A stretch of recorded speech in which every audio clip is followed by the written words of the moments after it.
Hi friends, welcome to కొత్తగా చందమామ కథలు. ఇవాళ మనం తోకచుక్క సిరీస్లో 14 ఎపిసోడ్ చెప్పుకుందాం. ఇంతకు ముందు ఎపిసోడ్లో సమరసేనుడు శివదత్తుడి భటులతో కలిసి అతడున్న పల్లెకు బయలుదేరాడు కదా. అతడు పల్లెను సమీపించేసరికి వ్యాఘ్రదత్తుడి సైనికులు పల్లెను కాల్చివేయడం కనిపించింది. అక్కడ శివదత్తుడి భటుడు ఒకడు తమ నాయకుడు పారిపోయాడని చెప్పాడు. అతడి కోసం బయలుదేరిన సమరసేనుడు కొండల మధ్య చిక్కుకుపోయాడు. తర్వాత సమరసేనుడు ఒక పెద్ద రాయి వెనక దాక్కొని ఏనుగు కేసి చూస్తున్నాడు. అతని వెంట ఉన్న సైనికులు కూడా ప్రాణాలు అరచేతిలో పెట్టుకుని వణికిపోతున్నారు. ఒక గొప్ప ఏనుగుల మంద ఆ సొరంగం నుంచి వెలువడి తమను నుగ్గుగా తొక్కేస్తుందేమో అని వారి భయం. వాళ్ళు చాలా చిన్న జాగాలో చిక్కుకుపోయారు. అక్కడి నుంచి పారిపోవాలంటే సులభం కాదు. అన్ని వైపులా ఎత్తుగా ఉన్న కొండరాళ్ళు మార్గాన్ని ఆటంకపరుస్తున్నవి.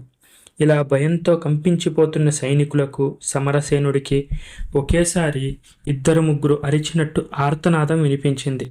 ఆ ధ్వని గుహ అవతల భాగా నుంచి వస్తుంది.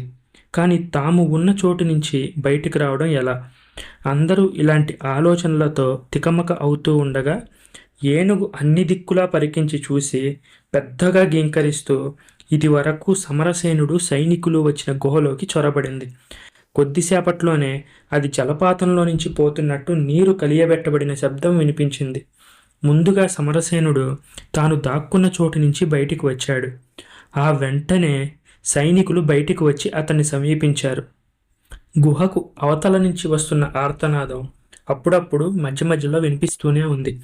ఎవరో మహా విపత్తులో చిక్కుకున్నట్టుంది అన్నాడు ఒక సైనికుడు. అందుకు సందేహం లేదు. కానీ ఏనుగు అంత హఠాత్తుగా అట్నుంచి ఎందుకు పారిపోయి వచ్చి ఉంటుంది? బహుశా శత్రువులు మన కోసం పన్నిన వల కాదు కదా. అది నిజంగా ఆర్తనాదమా, లేక? సమరసేనుడు ఇలా చెప్తూ ఉండగానే గుహ అవతల నుంచి పెద్ద కల్లోలం జరుగుతున్నట్టు అరుపులు వినిపించాయి. సమరసేనుడు ఇక ఆలోచించి లాభం లేదనుకున్నాడు. గుహకు ఆవల ఉన్నవాళ్ళు శత్రువులైనా మిత్రులైనా ఏదో ప్రమాద పరిస్థితిలో ఉన్నారు కనుక ధైర్యంగా ముందుకు పోయి అదేంటో తెలుసుకోవడం అవసరం అనుకున్నాడు. సమరసేనుడు సైనికులను హెచ్చరించి తాను ముందు నడిచాడు. సన్నని గుహలో నుంచి కొద్ది దూరం నడిచేసరికి ఆవల గుహ ద్వారం, దాన్ని ఆనుకొని ఒక నీటి మడుగు కనిపించాయి. ఆ నీటి మడుగులో ఓడలు దించుకున్న కొన్ని చెట్లు, బాగా ఎత్తుగా పెరిగిన నీటి జమ్ము ఉంది. సమరసేనుడు మరికొద్ది దూరం వెళ్ళేసరికి 3 మనుషులు మోకాలిలోంతి నీటిలో స్తంభాలకు బంధించబడి ఉండడం కనిపించింది. సమరసేనుని చూడగానే వాళ్ళు మరింత పెద్దగా అరుస్తూ గోల చేయసాగారు. పరిస్థితి ఏమిటో సైనికులకు కానీ సమరసేనుడికి కానీ అర్థం కాలేదు. స్తంభాలకు కట్టబడి ఉన్న వ్యక్తులకు తక్షణం దాపురించబోతున్న ప్రమాదం ఏమీ ఉన్నట్టు కనిపించలేదు. వారి చుట్టుపక్కల కానీ ఎవరూ లేరు. తమను చూసి కూడా వాళ్ళు ఎందుకు అంత పెద్దగా అరుస్తున్నారు అన్న ఆశ్చర్యం సమరసేనుడికి కలిగింది. బంధించబడి ఉన్న 3 చేరాలంటే సమరసేనుడు నీటి మడుగులో దిగి కొంత దూరం వెళ్ళాలి. మడుగు అంత లోతు కాదని అక్కడ పెరిగిన నీటి జమ్మును బట్టి తెలుస్తూనే ఉంది. సమరసేనుడు కత్తి, అంబులపది కూడా సర్దుకొని నీటిలో దిగాడు. సైనికులు అతన్ని అనుసరించి నడుస్తున్నారు. వారు మడుగులో కొద్ది దూరం నడిచేసరికి కర్ణపుటాలు బద్దలయ్యేలా 3 బంధితులు ఒక్కసారి కేకపెట్టారు. మరుక్షణంలోనే నీటి మడుగంతా అల్లకల్లోలం అయిపోయింది. సమరసేనుడు నివ్వెరపోయి చూస్తున్నాడు.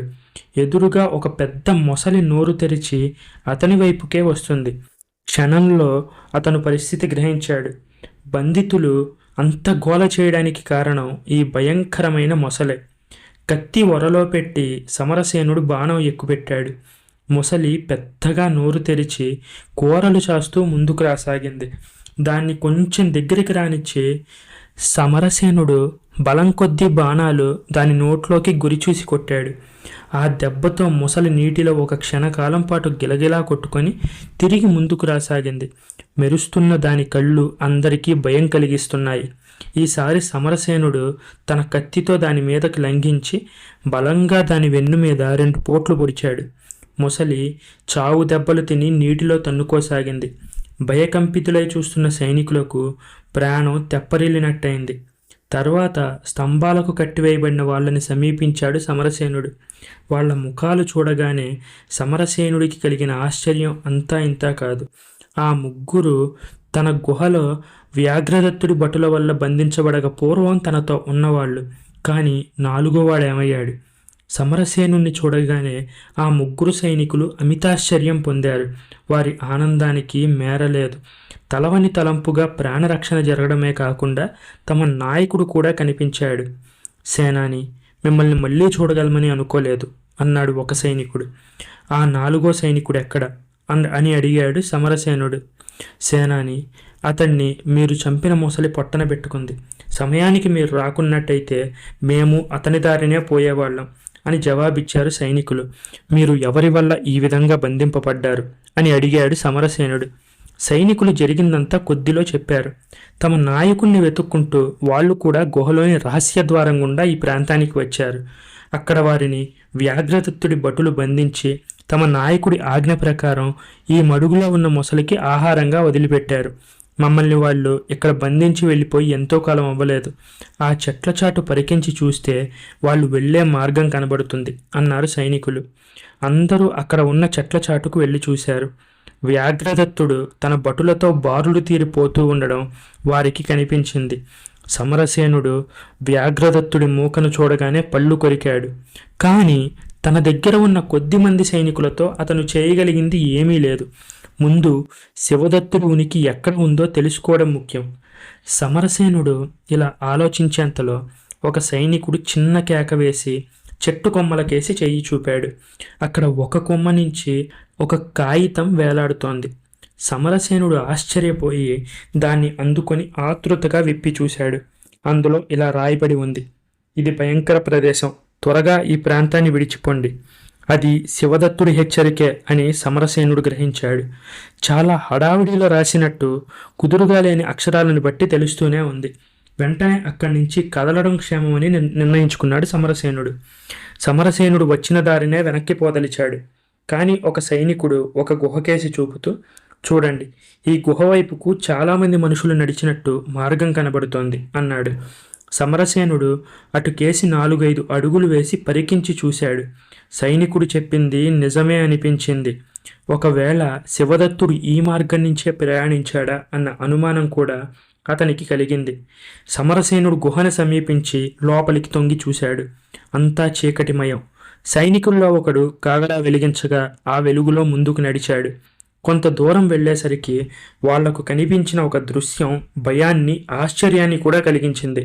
ఒక చోట రాయితో చెక్కబడిన సింహాసనం, దాని చుట్టూ మానవాకారంలో విగ్రహాలు, దాని పోలికలు, ధరించిన ఆయుధాలు చూస్తే ఆటవికుల్లా ఉన్నాయి.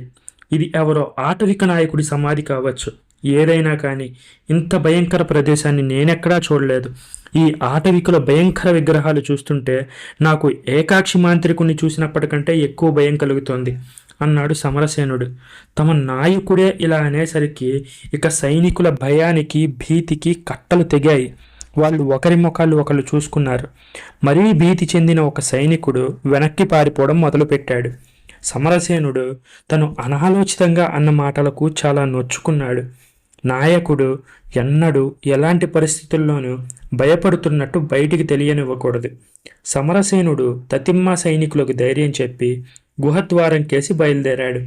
ఈ ప్రదేశాన్ని ఎంత త్వరగా వదిలిపోతే తనకు, తన సైనికులకు అంత క్షేమం అనిపించింది అతనికి.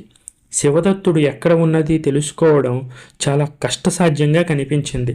శివదత్తుడి పరిస్థితి వదిలేసి తాను తిరిగి బయలుదేరిన చోటుకి వెళ్ళిపోదామా అని అనుకున్నాడు. కానీ అక్కడ కూడా పరిస్థితులు ఏమంత అనుకూలంగా లేవు. ఒక పక్క ఏకాక్షి మాంత్రికుడి బెడద, రెండో వైపు కుంభాండు. ఎన్ని కష్టాలనైనా ఓర్చుకొని శివదత్తుణ్ణి కలుసుకోవడమే ఉత్తమం అనుకున్నాడు సమరసేనుడు. దేవీ ప్రసాదితమైన త్రిశూలం ఎక్కడ ఉన్నది అతనికి తెలుసు. ఏకాక్షి, చతుర్నేతుల గురువైన శాక్తేయుడిది ఈ త్రిశూలం కనుక దాని శక్తికి తిరుగుండదు. కానీ శివదత్తుడి ధోరణి కూడా సమరసేనుడికి కొంత అనుమానం కలిగించింది. నిజంగా అతడు తనకు మిత్రుడా, లేక మిత్రుడిలా నటిస్తున్నాడా? నావలోని ధనరాశులు, దాన్ని కాపాడుతున్న నాగకన్య, వీళ్ళందరికీ తెలుసన్నది నిజం. ఏకాక్షి మాంత్రికుడు, చతుర్నేతుడే కాకుండా వ్యాఘ్రదత్తుడు, శివదత్తుడు కూడా దానికోసం ప్రయత్నిస్తున్నారు. ఈ అందరి కొట్లాటల మధ్య చిక్కుకొని తాను అనవసరంగా కష్టాల పాలవుతున్నాడు. ఇలా ఆలోచిస్తూ సమరసేనుడు గుహ బయటికి వచ్చాడు. ఎటు పోవడమా అని అతను ఆలోచించేంతలో పెద్ద కేకలు వినపడడం, ఆ వెంటనే బరిసెలు బాణాలు విసురుగా మీదకి రావడం జరిగింది. శత్రువులు రాళ్లచాటుకు పరిగెత్తండి అని అరుస్తూ సమరసేనుడు రాళ్లగుట్టల వైపు పరిగెత్తాడు. భీకరంగా అరుస్తూ కొండలపై నుంచి బాణాల వర్షం కురిపిస్తూ చాలామంది సైనికులు కనిపించారు. వారందరూ ఎవరు? వ్యాఘ్రదత్తుడి సైనికుల, లేకపోతే కుంభాంధుడి ఆటవికుల? ఇక్కడితో ఈ ఎపిసోడ్ ఎండ్ అయింది. ఒకవేళ మీరు ఇంతకు ముందున్న ఎపిసోడ్లు వినాలనుకుంటే ఆ ప్లేలిస్ట్ లింక్ నేను వీడియోలో ఉన్న కార్డ్స్లో యాడ్ చేశాను, అలాగే డిస్క్రిప్షన్లో కూడా ఇచ్చాను. ఆ ముందున్న ఎపిసోడ్లు కూడా మొత్తం వింటే అసలు ఈ స్టోరీ ఏంటి అనే దాని మీద మీకు ఒక ఐడియా వస్తుంది. ఈ కథ మీకు నచ్చినట్టయితే దీన్ని లైక్ చేయండి, మీ ఫ్రెండ్స్ అందరికీ షేర్ చేయండి. అలాగే మన ఛానల్ని సబ్స్క్రైబ్ చేసుకోవడం మాత్రం అస్సలు మర్చిపోకండి. ఈ నెలాఖరికల్లా ఎలాగైనా 3000 మార్కు దాటించడబ్బా. Thank you very much.